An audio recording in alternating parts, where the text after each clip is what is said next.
Good evening everyone and welcome to tonight's council meeting. First and foremost, council would like to acknowledge the Wadawurrung people as the traditional owners of the land, waterways and skies which we've been on today. We pay respects to the elders past, present and emerging. We also acknowledge all Aboriginal and Torres Strait Islander people who are part of the Greater Geelong community today. Now, this meeting is being broadcast on the internet and the recording of tonight's meeting will be published on council's website. Good evening everyone, my name is Trent Sullivan and as the Mayor of the Greater Geelong Council I'll be chairing the January Council meeting tonight. Thank you for all who have attended, both in person and online. I'd like to welcome everyone back for what is our first meeting of the 2024 calendar year. I think everyone was joining us in person and live stream as stated. And whilst it's always great to be here at City Hall, Council is also looking forward to holding meetings at alternative venues across Greater Geelong in three instances this year. Those three community-based meetings are scheduled for February, April and July, so we're certainly looking forward to getting out and about in the community.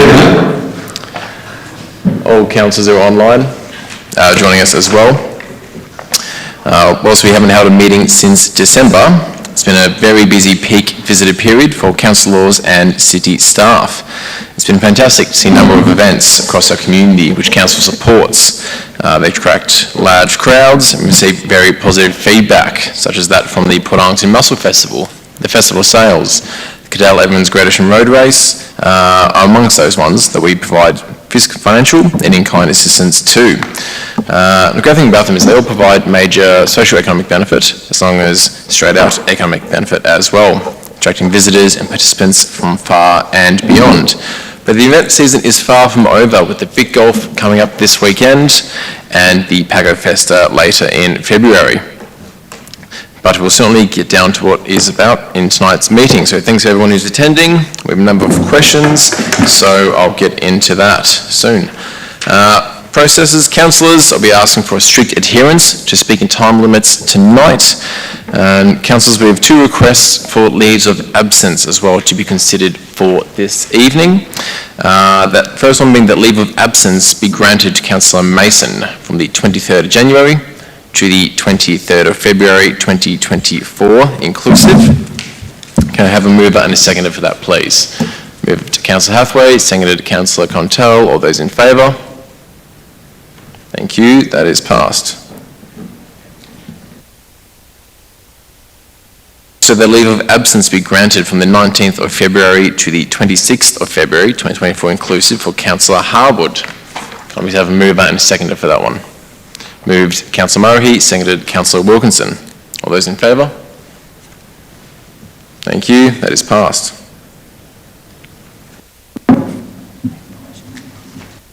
Right, are there any declarations of conflict of interest in relation to tonight's agenda? Need to become aware of them throughout the meeting? Please make them known. Now, can I please have a mover and a seconder to confirm the minutes of the council meeting held on the 12th of December 2023? Councillor Murray, seconded Councillor Contell. All those in favour? Thank you. All those against? The item is carried. The next agenda item is public question and submission time. It is specifically available for questions and submissions rather than as forum for discussion. In accordance with our policy, we set aside 45 minutes for question time, providing for each person to address the council for 3 minutes per question or submission, with no more than 2 questions asked or submissions made per person. Questions and submissions provided in writing before the meeting will be considered first. Now I'm just going to go through read out all the names and the topics of people who have made a submission for the public record. I will then be asking this people to come up and address the council. So tonight we have submissions from Alex Farlick for about question time, Bernie Frank, 26 January, Kelly Clitheroe, street lighting, Pauline Murphy, Watt Street Lara, Pam Ewan, Watt Street Lara, Dawn Syme, Watt Street Lara, Corinne Wilson, Watt Street Lara, Jan Compston, waste incineration. Charles Street, waste incineration. Laurie King, waste incineration. John Verikios, Paddington Street UDF Community Panel. And Tris Grant, Market Square Master Plan. May I have a show of hands of those who are in the gallery whose name I've just read out? Good for you? Excellent. All right. I'll ask if Alex Falek is in the gallery tonight. Alex Falek? Nope. Bernie Frank?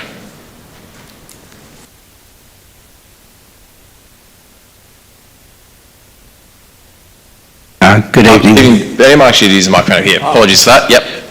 So for the public gallery, we'll use one of that, and then for the executive directors, maybe the other ones. But welcome, Bernie. How are you? Good, thank you. Good Excellent. evening. Bernard Frankie, resident. I just have two quick questions for the Mayor.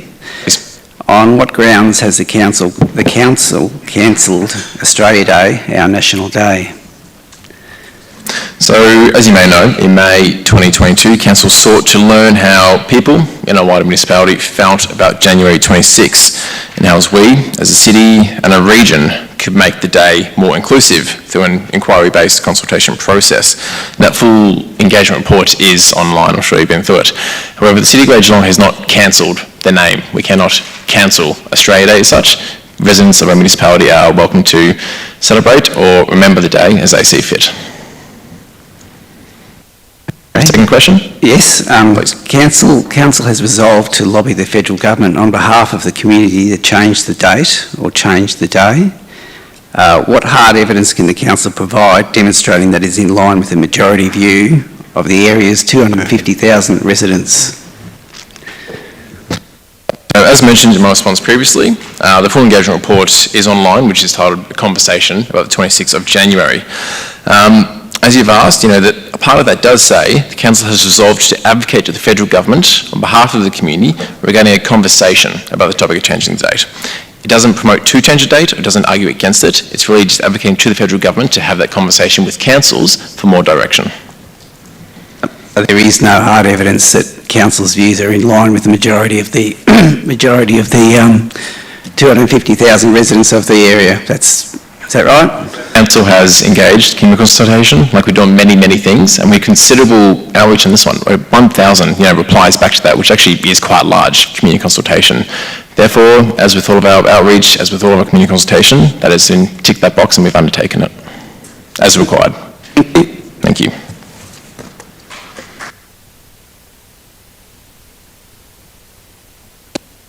All right. Is Kelly Clitheroe here today?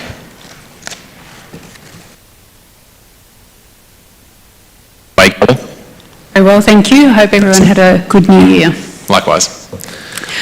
So my question was regarding the federal government's recent set of guidelines on the National Light Pollution Guidelines for Wildlife, and what the City of Greater Geelong is going to be doing to put in place light pollution reduction, particularly the light pollution from streetlights, government facilities, and basically to support the initiatives set out by the federal government.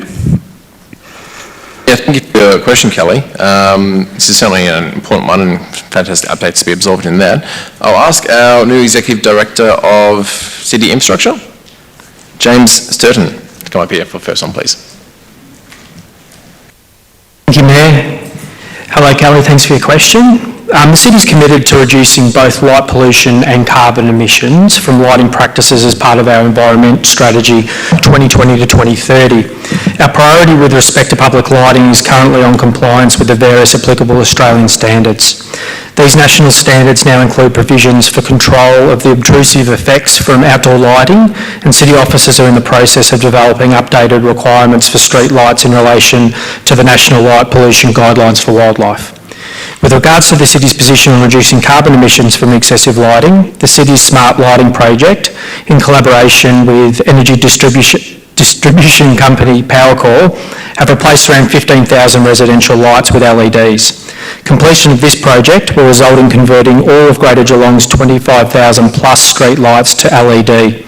The LED luminaries, including new smart PE cells, are about 85% more energy efficient than the existing mercury vapour lights. The new LED lights include a smart control device to enable remote control adjustment of the lighting output to aid efficiency and offer a reduction in both light pollution and carbon emissions. The dashboard that will allow these capabilities is still in development by Powercor. Thank you. Thank you, Kelly. Appreciate it. Murphy. Is Pauline Murphy here today? We may have a stand-in, so if you have your name, please. My name is Phil Garner. I'm the president of the Ingenia Lifestyle Village Residents Committee. And I have two questions that were sent in. Watt Street was originally a suburban street with the width of the road determined prior to it becoming a designated daily bus route and is frequently used by trucks. Therefore, should it not be sealed to the full width to ensure the safety of all road users, maintain the integrity of the seal and to reduce council's costs with having to continually replace gravel on the edge? That's my first question. Okay, I might get Director James Sutton to come up and respond to that one first before we move into the second one, if I may, Phil. Just to answer them one at a time, so we've got collating answers. James, thank you. Thank you, Mayor, and thanks, Phil, for your question. As part of the approved planning permit for the Lifestyle Retirement Village, the developer was required to seal Watt Street's existing footprint, and this work has been completed. Separate to the planning permit conditions, a temporary shoulder was built on the north side of Watt Street to accommodate underground services and provide more width for traffic, and this work has also been completed. Concept plans to construct and seal the north side of Watt Street have been prepared. These works are currently subject to development of land on the north side of the road. At this time, we're unable to advise when that development would occur. If adjoining property owners were willing to contribute, Council would consider widening the road through our special rate and charge scheme. Information about special rate and charge schemes and expressions of interest are available on our website. Budget for city road improvements are finite, unfortunately, and our road upgrades are prioritised based on broad community benefit. At this time, there are other priority road projects with high strategic merit to the wider Greater Geelong community. What you just said is what I just read on the letter that my colleague has got. We'll just go through the questions directly, Phil, please. Thank you. Okay, second question. Since the road has been sealed, Watt Street has now become both a shortcut for traffic coming from Lara West for access to the freeway, thus dodging McClelland Avenue and vice versa, and a speedway. And believe me, ladies and gentlemen, it is a speedway. It's very bloody dangerous. Does the City of Greater Geelong have up-to-date traffic movement information now that the traffic patterns have changed, and will consideration be given to a council traffic survey? Question, Executive Director. In 2023, the City collected traffic speed and volume data for Watt Street and therefore have no plans to initiate another traffic count at this time. Watt Street is classified as a Category 3 rural collector road. This means it is an important access road for the general community. It can carry moderate volumes of traffic and provide access by linking local areas to arterial roads. Our traffic counts indicate a daily volume of approximately 1,300 vehicles per day on this road. That means the traffic volume is well within the appropriate levels for the road type. What do we do about the speeding? Well, it comes out, I believe there's got some questions coming up on that one soon, Phil. Thank you. Thank you. Thank you, Phil. Pam Uren.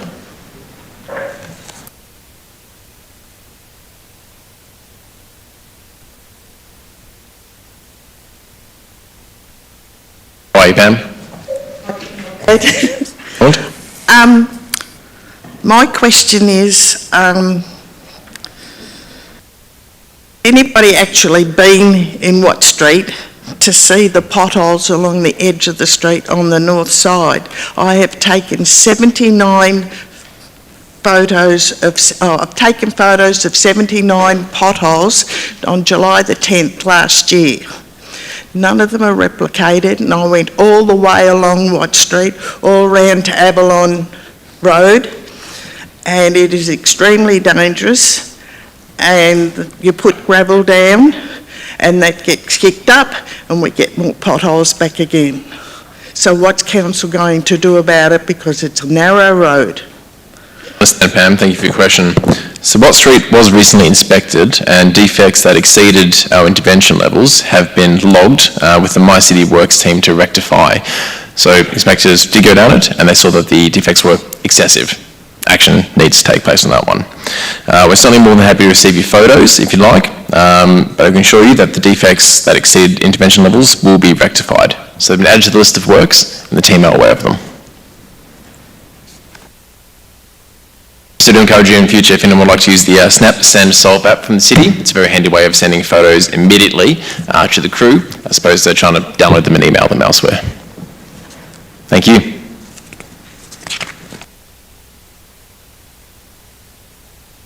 development sign? Sim?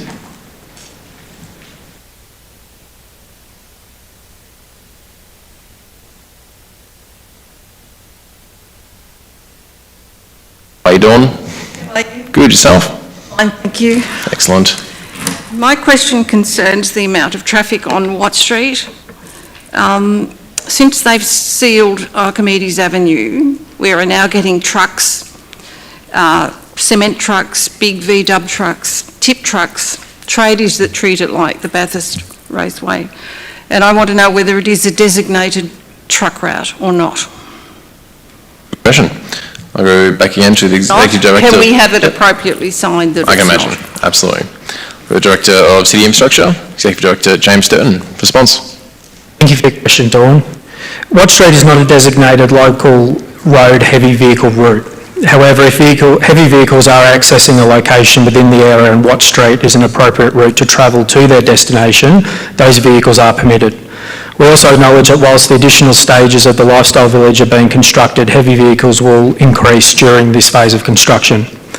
Watt Street is classified as a Category 3 rural collector road.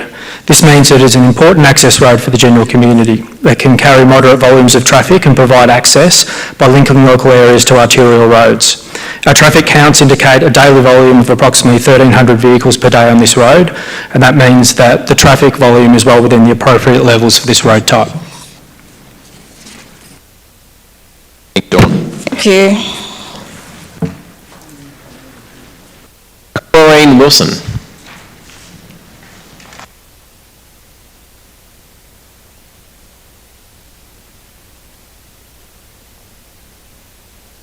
How are you, Corinne? Excellent. My question is similar to Dawn's, but mine says, due to more residents moving into the village, could Watt Street have a speed limit of 40 kilometres per hour, as most residents are aged 60 to 90? Thank you. A good question. Executive Director. Thank you, Mayor, and thank you for your question, Corinne. Watt Street is recognised as a Category 3 collective rural road and serves as a connector street to other local roads. The road is currently assigned 60 km per hour street, with 2023 data showing the majority of drivers abiding to this speed limit. Reducing the speed limit down to 40 kilometres per hour would not align to the Victorian speed zone guidelines due to the surrounding land use being rural living, the types of road users and the role Watt Street serves to the broader road network. Corinne.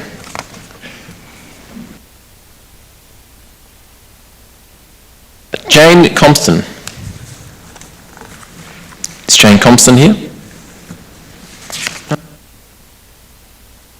Mr. Street. Charles, please.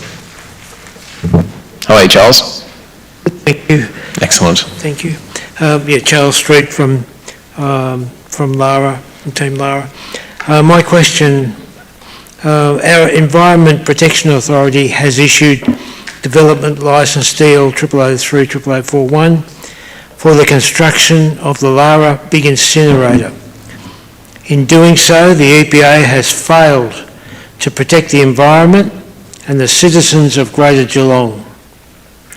To enable that decision, the EPA has placed great reliance on environmental and health risk assessments prepared by consultants paid for by the proponent, Prospect Hill International. None of those assessments are independent, creating the perception at least of a conflict of interest. A referral should have been made to the Minister for an independent EES, but this has not happened. If it is within Council's powers to make a formal request to the Minister for an independent environmental effects statement, will Council now do so, please? Thank you for your question, Charles, and welcome back. Once again, this is a preemptive statement. As you know, Council is not one of the bodies who can refer an application for an environmental effects statement. The EPA, as a responsible authority, determined an EES was not required. However, a self-assessment was provided by the applicant, as you have stated. The EPA's assessment report for the development licence stated the decision to require an EES under the EE Act is a matter for the responsible minister solely. Similar and larger waste-to-energy proposals have been referred to the responsible minister previously, and a previous decision for a 650,000 tonne a year waste-to-energy facility itself did not trigger the requirement for an EES. The council has no more authority than anybody else in making a request of the minister to request an independent assessment. Thank you. My second question. Please. Has the City of Greater Geelong been approached by any waste incinerator company, agent or contractor regarding the potential supply of waste to any waste incinerator facility? Absolutely. Thank you for the question. The City has not been approached by any waste incinerator company, agent or contractor regarding the potential supply of waste to any waste incinerator facility. And as said previously, waste to energy is not part of the council's future landfill or waste plans and how we deal with it within our entire municipality. Thank you. Thank you. Now, I think the next one was Laurie King, is that right? Indeed. May you be Laurie's proxy? Yes. All right, please. If I may. Thank you. Has the City of Greater Geelong received direction from the state government in relationship to the supply of waste to any incinerator facility? Thank you. The City has not received any direction from the state government in relation to the supply of waste to any incinerator facility, nor do we have any plans to pursue such. Thank you very much. Thank you. Thank you, Charles. Thank you, Laurie. John Virukios. Here today? Oh, John's answer will be sent to him. Trish Grant.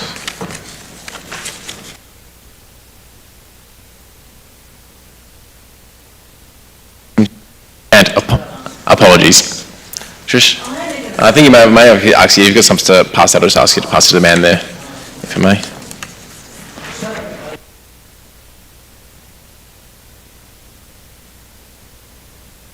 So, Trish, I do apologise, but these are questions to the council, not presentations to the gallery. Sorry. I'm sure they'll be able to hear you still. Right. I live in the city, I live across the road, right? I've lived here a couple of years and I'm really passionate about the city. And my very first job 42 years ago was in Market Square, the original Market Square. I'm not happy with the new Market Square plans and what's being put out. And what I'm really worried about is what's happening in the city. And this was yesterday. That's today, yesterday. After the fabulous weekend we've had, and after all the tourists in town, our town is disgusting. The bus area is absolutely horrific. You know, I was walking along with my 4-year-old granddaughter, a full can of Coke straight past my head, and I'm not going to stop walking through the mall, and I'm not going to stop walking around my area, but I want this to stop, and I want the council to spend some money on it, because one of our staff, he was bashed out the front of 7-Eleven. He spent 6 weeks or 4 weeks in hospital, 6 weeks off. We paid for his, we didn't have to, but we paid for him. So this is costing the average person in Geelong a hell of a lot of money because so many people are getting bashed, they're getting robbed, girls are, being attacked. This has got to stop. So I want to know what the council is doing about that, and it's not quite the question that I was asking. But, the council my worry is, the council spent $400,000 on a tradies hut toilet block next to a fabulous historic building, right? That toilet block is disgusting. Yesterday afternoon, actually, it was not clean. What's happening? Who's cleaning our town's toilets? All the toilets are unisex now. Don't get me started with that, because I need to go to the toilet. I've had cancer. When I go for a walk, I need to use a public toilet. I don't want to, because they're filthy and they stink. Yesterday, I couldn't hardly take a photo of the unisex toilet, $400,000, that I can't walk my little 3-year-old grandchildren in because I don't want to sit them on the seat. It stinks because men are using the toilet blocks, and I'm also frightened. I walked down to the Botanical Gardens, and all of those toilets are now unisex. So I am also frightened that I have to walk in and face a man. I'm not frightened of men, but I'm frightened of being trapped in a toilet near a man. That $400,000 unisex, like for women, it's gone backwards. We don't have any, we have to share a toilet now. That's just disgusting. So, no, I'm not safe. I'm not safe near my bus depot, and I want that bus depot, not like the plan. That's what worries me, is you're going to take that plan and make it happen when we as a community do not want it. And 1,000 out of 250,000 people that's not fair. You know, we want the buses...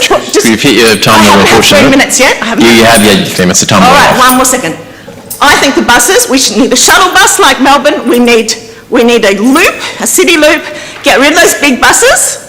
They're environmentally unfriendly. They're not smart city. Put them all over at Geelong Central Station and have a city loop shuttle buses, little buses. No more of that massive, dangerous, group attraction over there. So, yeah, so my two questions, and you've got them. Absolutely. My two questions are, how much is this plan? If I may. What? First of all, naturally, we are certainly sorry to hear that you had a Coke can thrown at your head. What did you say? We are sorry to hear that you had a Coke can thrown at your head, Trish. That it's appalling behaviour, and we don't encourage that within our city whatsoever. That's nothing. It happens every day. Trish, do you want me to, please, Yeah. I'm hearing your concerns here. Let me respond as well, Okay, please, fine, all right? fine. That appalling behaviour, But we Coke don't can is not endorse my that question. at all. I most so apologise to hear that your employee was assaulted in the city as well. It's not something we endorse. You know, we work and talk with the local police station quite often about the situation in our city and what can be done to improve it. Your first question, if I may, because it wasn't the pre-submitted question you gave me, was about crime prevention, especially in our CBD, correct? Crime prevention in our CBD, that was your first question that you've thrown at me? No, that's not my question. I wrote my question in. So you want that one answered, not the ones that you've thrown me? No, the question is, how much is your plan, your master plan for Market Square costing the Geelong taxpayers? Okay, so you'd like an answer to your pre-submitted questions, not the one you've just thrown at me before when you were speaking? I want an answer to the pre-submitted ones. Absolutely, more than happy to give you Reason. one. I'll ask our Director of Placemaking, Tina Bradley, to respond, please.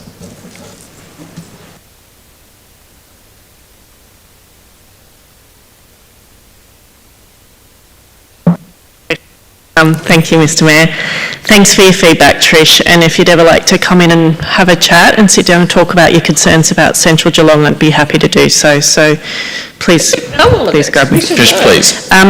So we thank you for your question in regards to Market Street Master Plan, and we thank you for sharing your feedback on that. As you know, it's currently out for consultation, and there is an opportunity where you can provide feedback to the 11th of February. Great. So Market Square Shopping Centre is identified as a strategic development site in the Central Geelong Framework Plan. So our role in developing the master plan, funded by the City Design Unit, had an approximate cost of $250,000 over 2 years, and that includes consultant reports, engagement, economic analysis, and master plan preparation. So we acknowledge that some parts of the draft plan are highly dependent on private redevelopment, as you called out in your question. And the aim of this plan is to function as a catalyst. It's a catalyst for developers and other stakeholders in the precinct to try and bring about that positive change that you're referring to. The draft plan also explores an alternative arrangement for buses on Moorabool Street, and we value your feedback in relation to the bus operations. The Department of Transport and Planning, whilst they are responsible for the bus network, we continue to discuss with them the bus operations and the bus stop location as part of our engagement process with them and future implementation. We are looking to work proactively with all the stakeholders in the precinct and are reaching out to private landowners where we can to realise positive outcomes for for the site for the city, keeping in mind that some of those landowners may not live local, and so getting in touch with them to have those conversations is something we're working through. Thank you very much, Neil. Thank you very much, Trish. I hope you do take up Director Bradley's opportunity to come in and have a conversation with her. I'm sure your local ward councillors will be available as well. Appreciate that, Trish. Thank you. My other question? Everyone has the right to submit 2 questions per person, That and you've was- had your 2 submitted ones, which have been answered. Whatever. Thank you. Talking about stuff is not going to fix it. Thank you, Trish. Yeah, I'll pass them out to you in a second. I'll sort it out. Sure. Councillor Murray. Trish, while you're there, sorry, Councillor Peter Murray. About 12 months ago, there was the local police held a forum at the library, and it was open to the public, and it was about Market Square, the Mall area, and the crime that occurs there. The crime has in fact decreased over the years. The public probably thinks it's greater than it ever was, but it's not. It's actually decreasing. So I'm just like to make that point with you, but it's still at unacceptable levels. And everyone on this council acknowledges that. And we're trying our best. It's, there's certain hurdles, and the matter you raise about the buses is one of those. And everyone here has given their thoughts to the Department of Transport. So we keep our fingers crossed and we keep banging on that door that we can make some progress with that. Thank you. Councillor Murray. Mayor, could I just make a quick comment too? Trish, just very quickly, for what it's worth, I think your recommendation about the buses is absolutely spot on, and it's one that I've put forward before as well. So you're absolutely on the money with that as far as I'm concerned. But take note that the responsibility for the bus network largely lies with the Department of Transport and Planning, which is a state government department. So I'd also encourage you to advocate the local state members on this one as well, because we do need to be loud together. So well done. Thank you. All right. That concludes the segment of the pre-submitted questions. Are there any persons in the gallery that have questions that have not been pre-submitted this evening? I see 2. I'll go with Jennifer Banto first, and then you sir up the rear.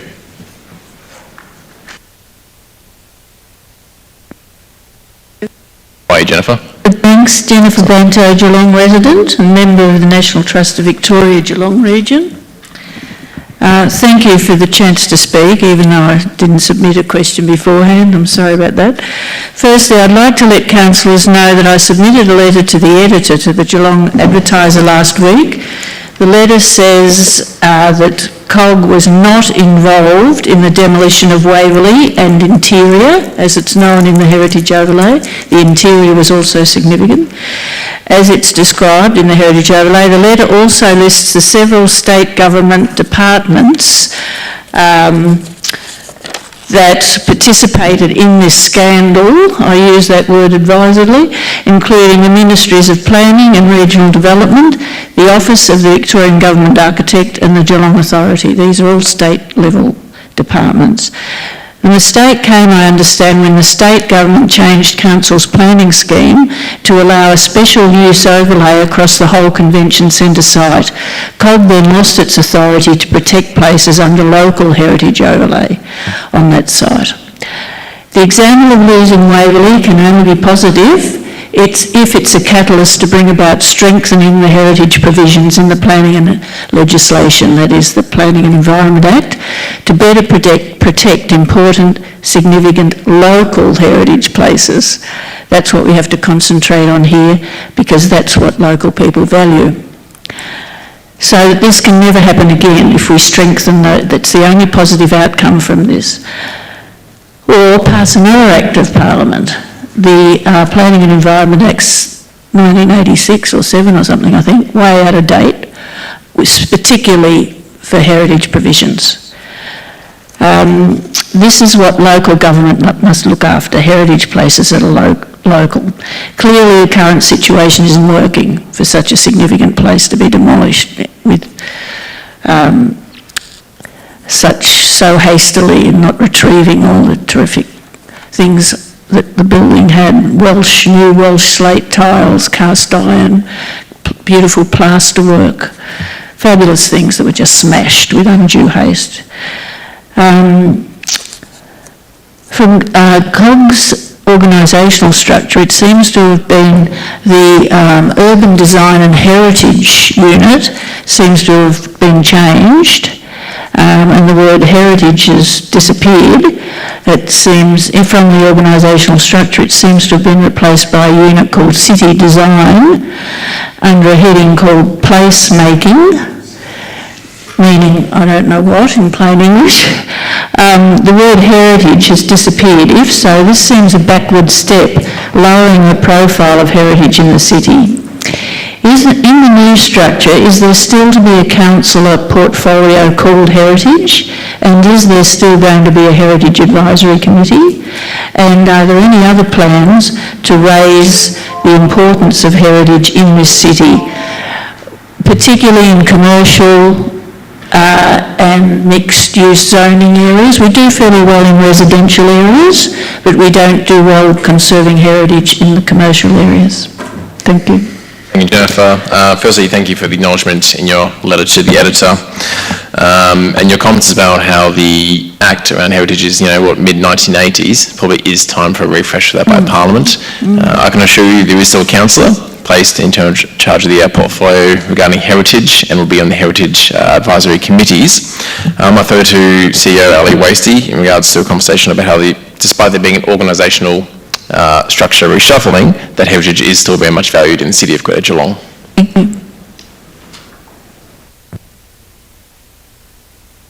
Take them on if you want. Through the Mayor, what a timely question, thank you. I was just having this very conversation with our Executive Director of Placemaking and talking about those opportunities within the structure to make sure that that's cemented in the new structure. So, and that conversation was had a mere 4 hours ago. So thank you. Thanks. Thank you very much. Thank you, Jennifer. There was another question up the back. Sir.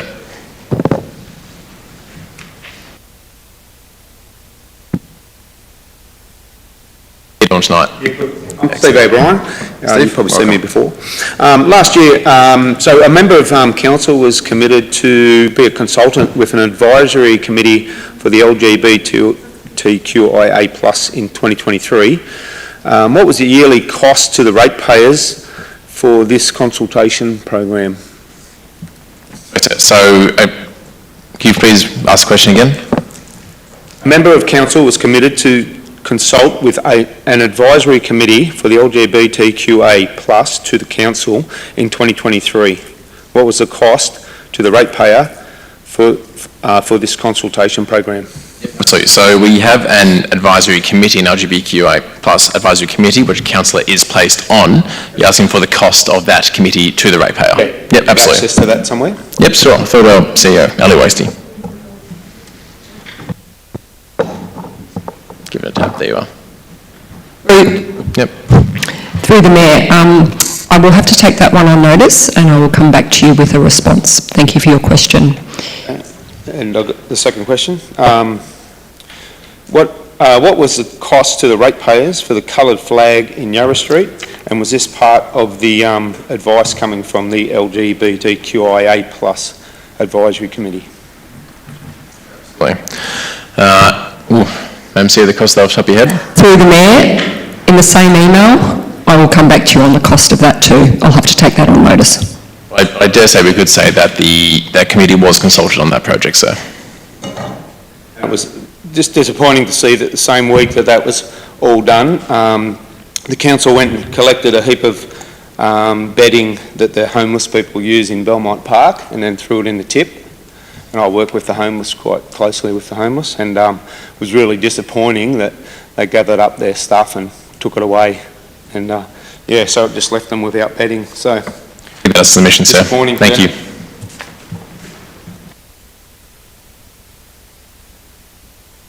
Right, we'll probably have one more time for an open question or submission if there is anyone left in the audience. Oh, we'll move on. Thank you very much for everyone who has asked a question or made a submission this evening.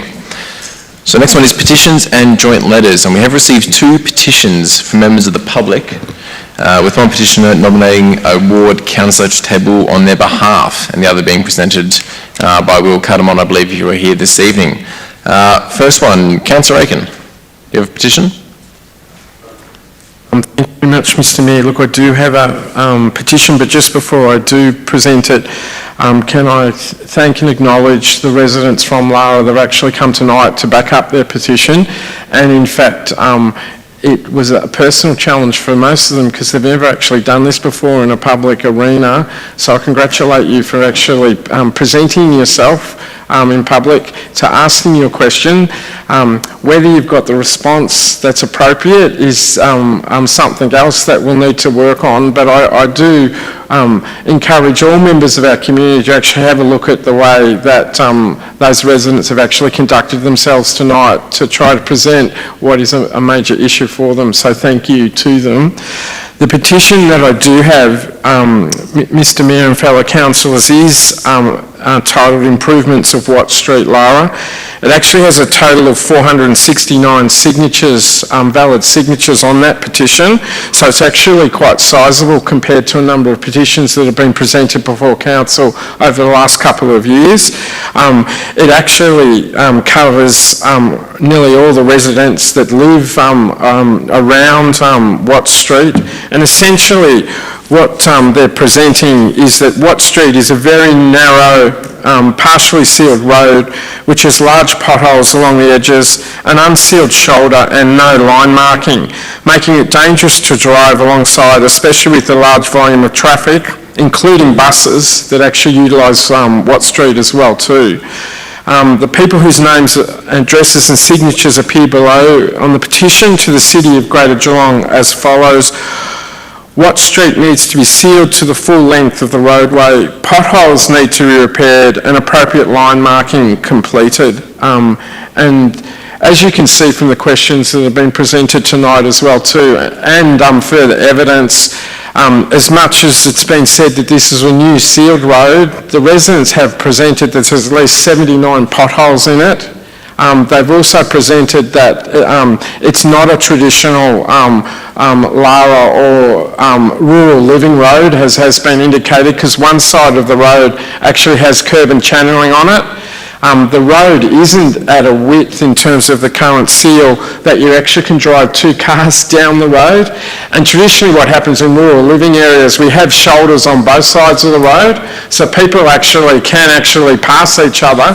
Unfortunately, the design of this particular road as it sits at the present time means that you actually can't get 2 cars going down the road in a safe manner, and certainly that's what the residents are witnessing. They are genuinely concerned that the current design of the road and the current maintenance standard of the road is a safety risk and concern, and that's why they've actually got to the point that they believe a petition needed to be presented to the council, and they do want council to genuinely respond to their concerns and not just actually respond in terms of a technical understanding of it. They are genuinely concerned of the safety of others, not just themselves, that are using this road, and they do wish council to acknowledge the unique status at which the road currently is now designed and operating under. Thank you, Mr Mayor. Excellent. Thank you, Deputy Mayor Aiken. Consider that petition tabled. I believe we have another one here by Will Cardamon. Is Willie this evening? Oh, sir, please. If you'd like to come forward and table your petition up here. If you'd like to speak to it, you may. Yeah, please. Few road issues, haven't we? Here's another one. Roads, reds and rubbish. Okay, honourable council members, I sit here before you, to address a matter of utmost importance, the safety of our community members on Gifkins Road in Little River. This unsealed road has become a breeding ground for hazards, posing significant risk to all that traverse it. The repercussions of this are not merely inconveniences, but potential life-threatening situations. It's crucial to recognise the gravity of the situation, the frequency of flat tyres that need replacing, the light globes due to come loose or broke because of violent vibrations of the road are not mere inconveniences. They also are symptoms of a larger problem. These conditions compromise the integrity of vehicles, leading to brake light failures, tyre safety, putting everyone on that road at risk. Moreover, it is essential to highlight the substantial number of people who rely on this road weekly. We have close to 1,500 individuals that traverse this road. We have first responders. We have Victoria Police that train there every week. There's families that go there, campers, caravans, all these people that utilise this route. Their safety is paramount, and it's imperative that we address the hazards that they face on Gifkins Road. Repeated attempts have been made to bring this matter to the attention of the Greater City Council. However, it appears that the focus is primarily assessing on return on investment, rather than prioritising the safety of the well-being of the community members. While financial considerations are undoubtedly important, they should never take precedence over human safety. And we have close to 500 signatures on this list of genuinely concerned people. We implore and demand immediate action from the Council to address this pressing issue by sealing Gifkins Road. The safety and security of our community must be paramount. Investing in a sealed road is not just about infrastructure, it's about safeguarding the lives and ensuring the well-being of all the residents and commuters who rely on this vital route. We understand the complexities involved in decision-making, but we cannot afford to compromise on safety. It is time to prioritise the needs of the people over financial considerations. We urge the Council to heed this call and swiftly undertake the necessary measures to seal Gifkins Road. Our community's safety depends on it. Thank you. Ms. Caramon, consider your petition tabled and well spoken to. Thank you. You should have a response in due time.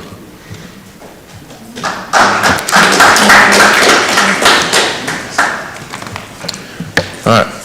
Everybody, now we move into section 2 for this evening, which are the reports tabled.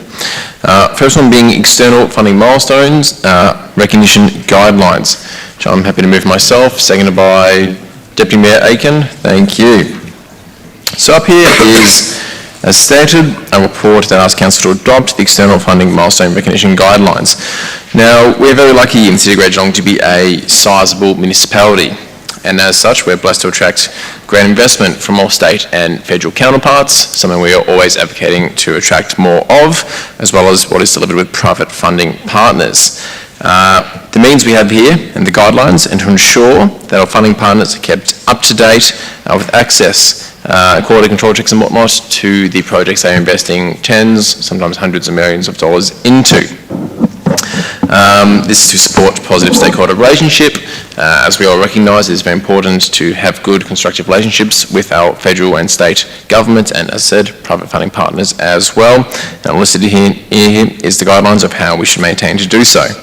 But with that, I'm happy to pass over to Deputy Mayor for seconding. I think you've actually summed it up well enough. Essentially, Council has actually had some protocols up until now about how we actually do operate. This is actually codifying them in terms of guidelines, and so it does mean quite clearly all our funding partners, whether they be governments at the state and federal level or whether they also be private funding partners, actually know the protocols that we do have, and also give clear instructions for the officers as well too going forward associated with this important area of responsibility that we have. Indeed. Thank you. Any other councillors wish to comment? Well, I'm happy to close. Nothing further to add.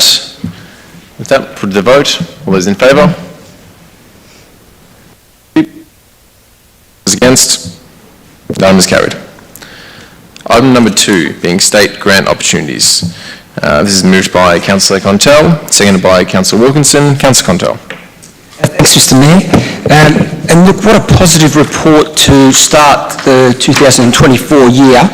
I'm really thrilled that after many years of advocating and talking to community members, as I know that other councillors have as well, meeting with Geelong Athletics and members of the community as well, in trying to provide improvements and significant upgrades to Landy Field, that we finally have got an opportunity here to be able to potentially attract some significant funding to perhaps see some of this come to fruition. So tonight, council's being asked to approve a submission of application to the state government to support Landy Field in an upgrade through a support program, the state government support program, and also for us to pre-commit an additional $5 million of funding in the 24-25 budget.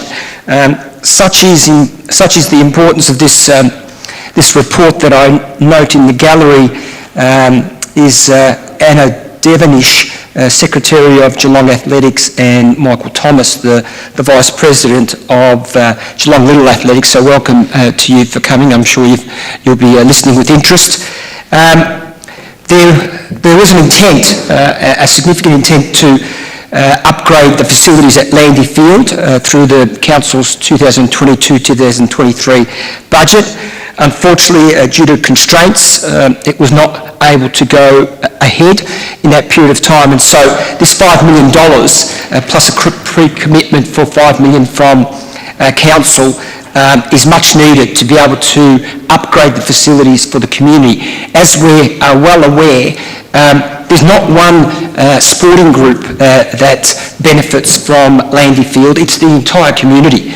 And not having Landy Field at a standard for all community members to be able to use, and even at risk of potentially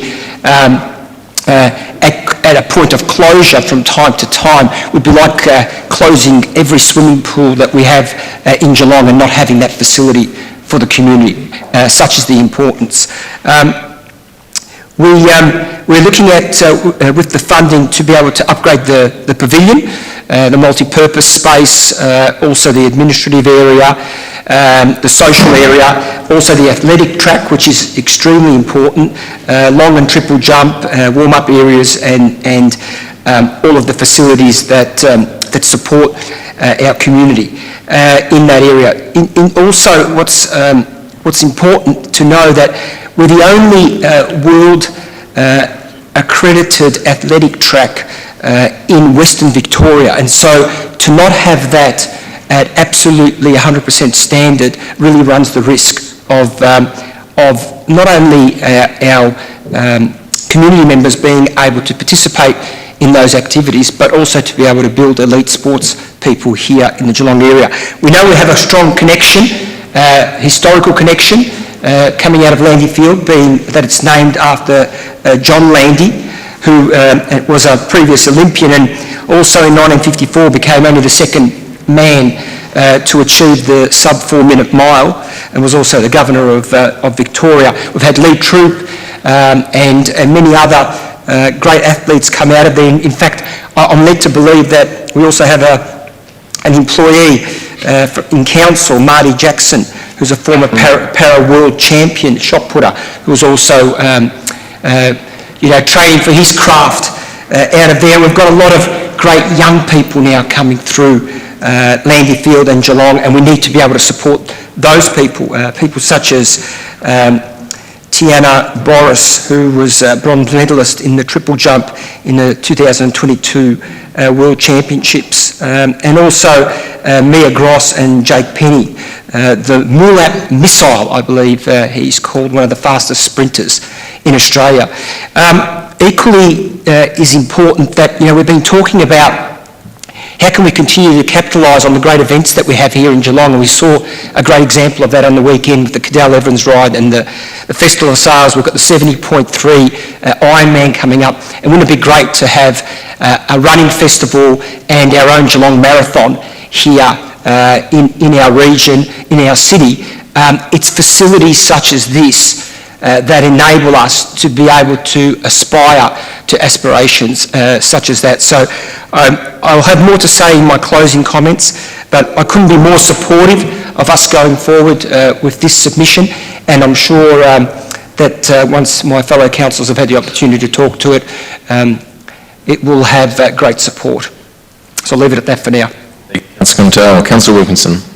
Thank you. Councillor Contell is a very thorough overview of what is a very exciting project. And I suppose suffice to say it's it's looking at investing in facilities of excellence to match the excellence of our athletes. I would definitely second this, and a very exciting project. Thank you.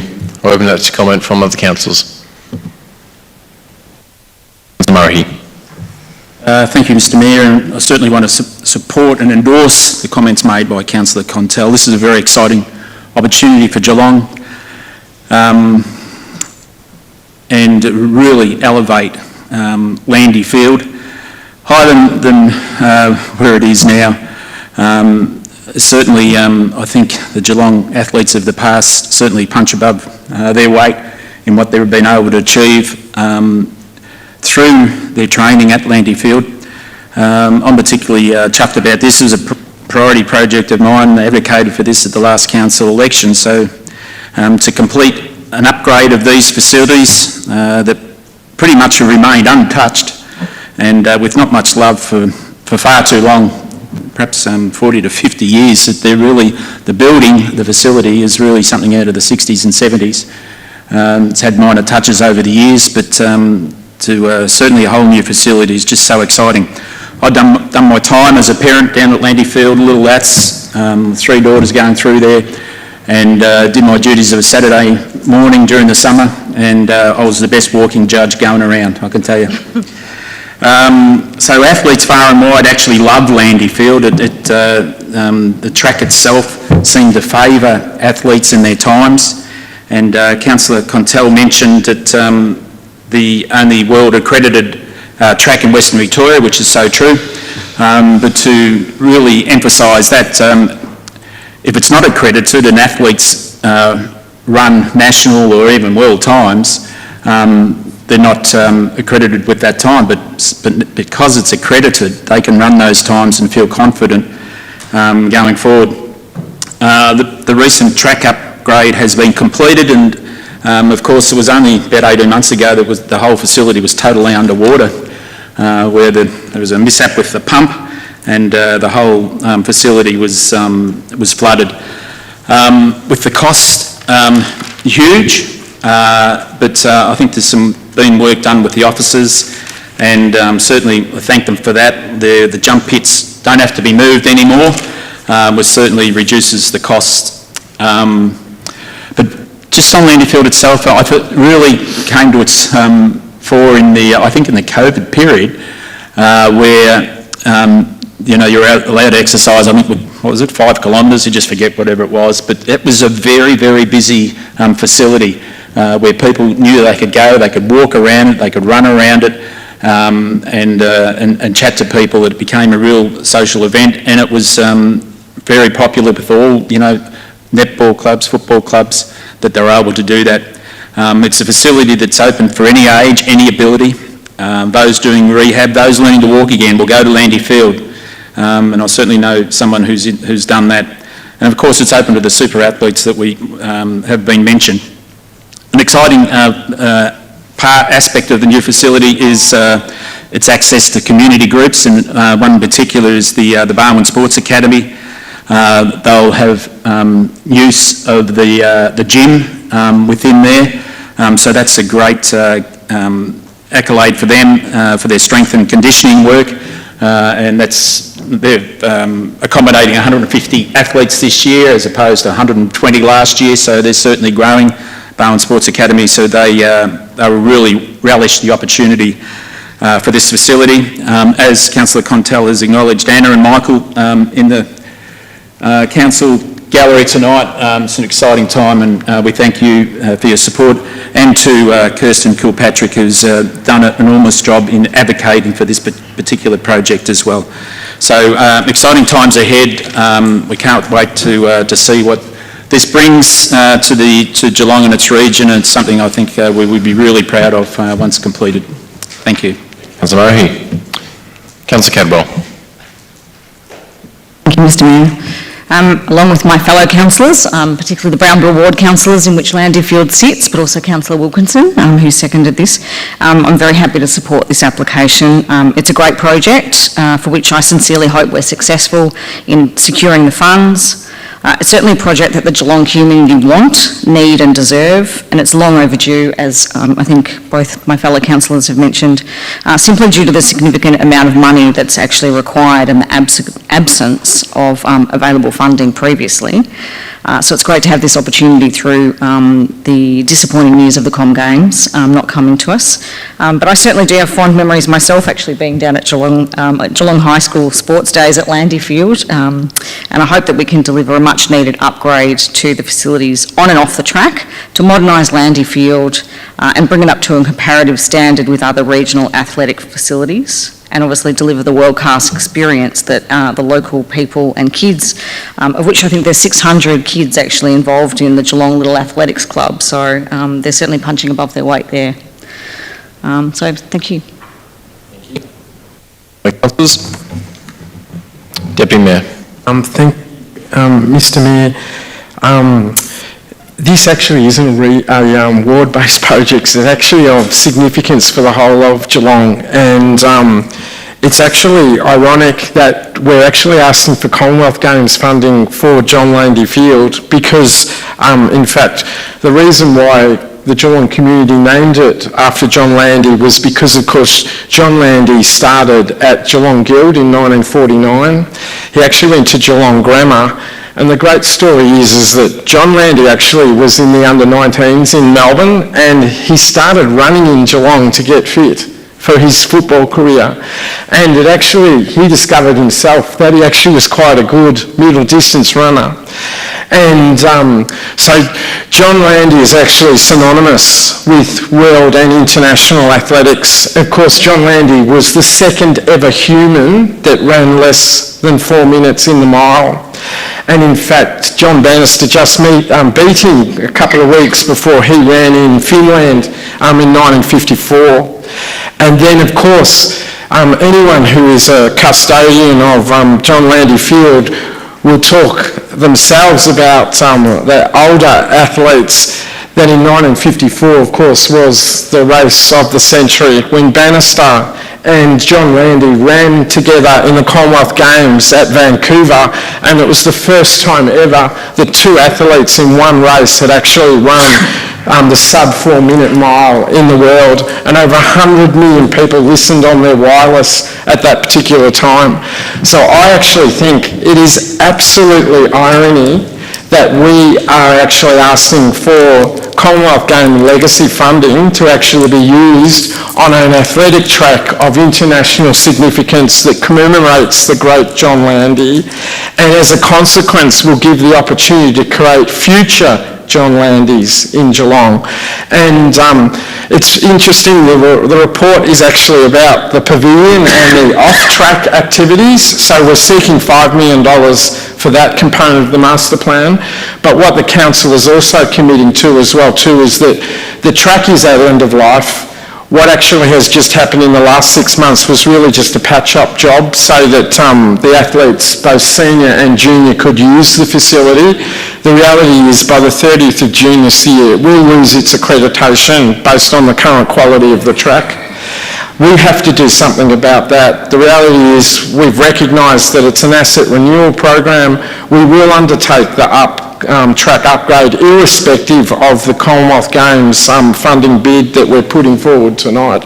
And that track upgrade will commence as quickly as possible under our asset renewal program. The reason being, ultimately, it's the track that's the most important thing down at John Landy Field. and without a quality track that actually has international accreditation, there's no point running as fast or jumping as fast or throwing as far as you can at that facility. Without it actually having accreditation, everyone's time is wasted. But what I am heartened as well too is that the existing users recognise all abilities, and the upgrades for both the pavilion and the off-track and also the track itself will actually enhance the capacity for all abilities to use the facility as well too. So a great project. It's certainly not a ward-based project. This is actually of state, international, and Vale, the great John Land. It is so nice to talk about him again and the legacy he left in athletics for the world. Thank you. Thank you, Deputy Mayor. Councillor Nelson. Thank you, Mr Mayor. Councillor Aiken was mentioning people, so I'll continue to mention that. Marty Jackson, who works in the tree department, if you wanted to know, I saw you looking it up, Madam CEO. I've had a bit to do with Marty in my role in disability. He's an outstanding man who will hopefully represent this country in the Paralympics this year in shot put, I think, from memory. But another person I wanted to mention is Caleb Kilpatrick, whose mum's here today. He ran in the under-17s, the 400 metres last year in Perth, and got a personal best and world junior qualifying time of 47.54. So he'll be off to Peru in August this year. So this is really about people. As much as it's about infrastructure, it's about the people of this town and this region. Thanks, Mr Mayor. Thank you. The other councillors to comment? I'll just wrap up. So I certainly endorse all the words of the councillors who have moved, seconded and spoken to this project before I have. This has certainly been a priority project for this council for a long time. It's absolutely imperative that we do get this sorted and that we do work with the state government to sort the funding to get it sorted. It's a can that simply cannot be kicked down the road. It's far too important for all of us in our community that this project once and for all is finally funded and finalised. It is incredibly important as well, though, that we recognise that there are multiple projects across our community that require large capital investments from not only council, but from the state as well. It's imperative that we work with the state governments and the federal governments to fund assets. As I said before, we are a large municipality. We have large infrastructure, we have large needs for our community. So working together is the only way that we're going to get many of these projects done and funded. And it's something that we're always looking to work with state government and the feds to improve how we go about this.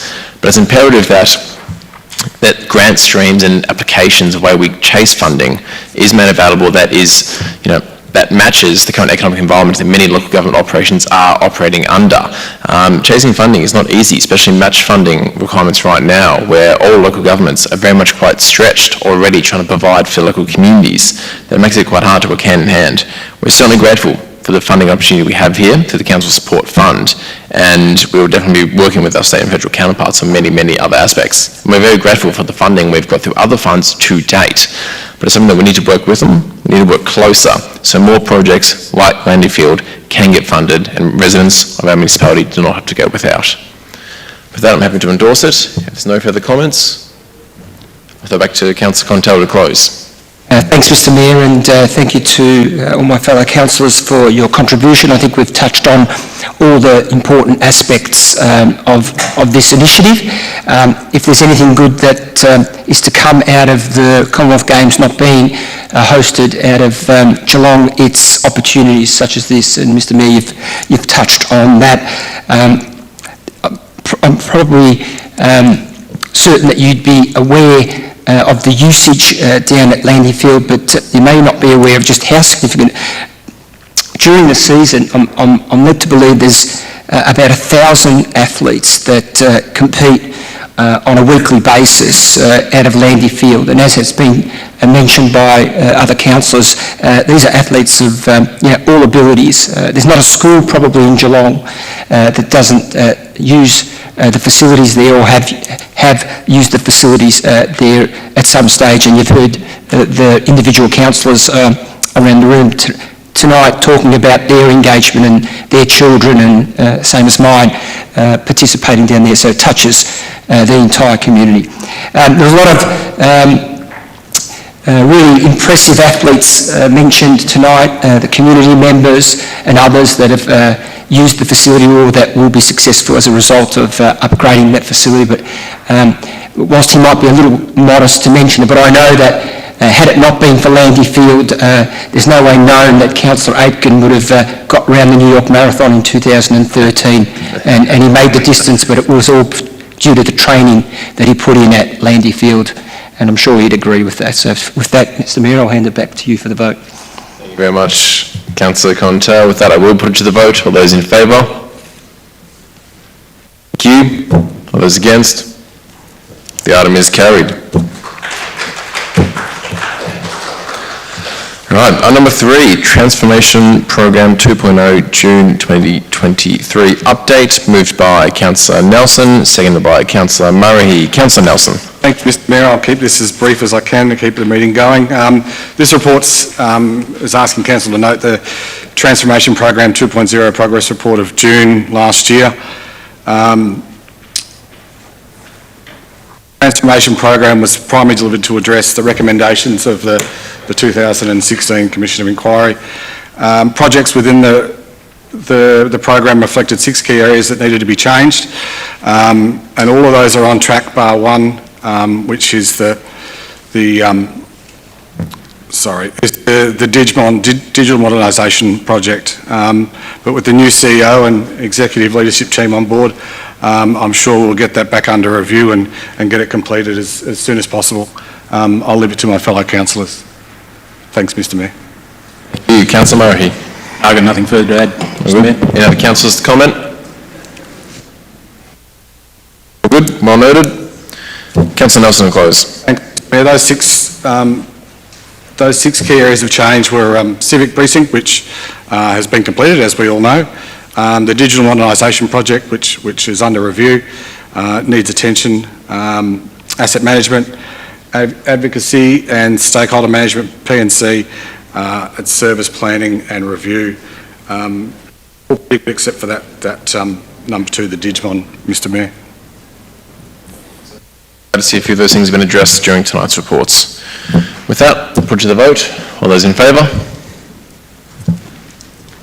Thank you. All those against?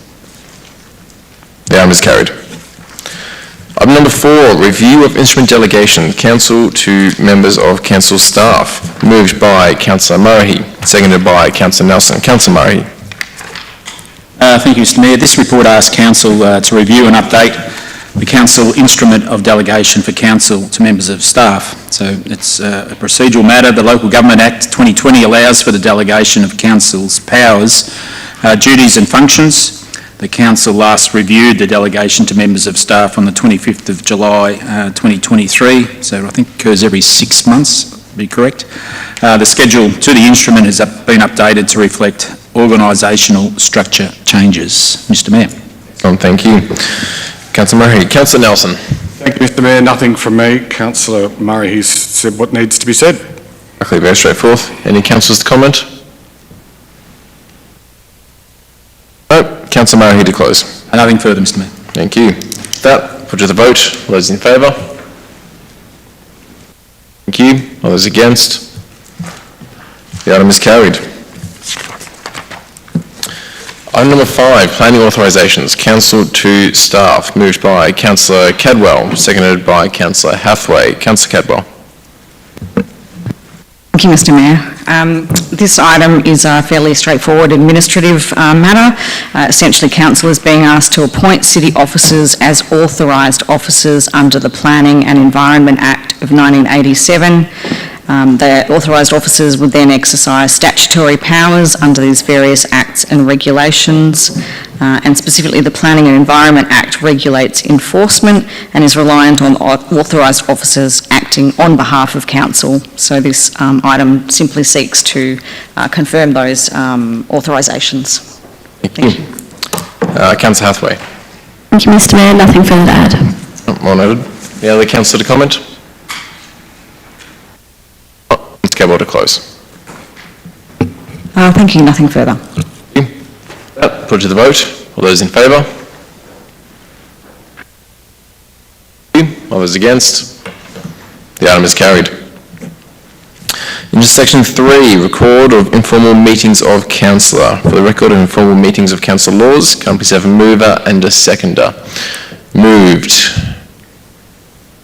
Councillor Nelson. Thank you. Seconded. Councillor Wilkinson. All those in favour? Thank you. All those against? Carried. Planning delegations. Can I please have a mover and seconder for planning delegations?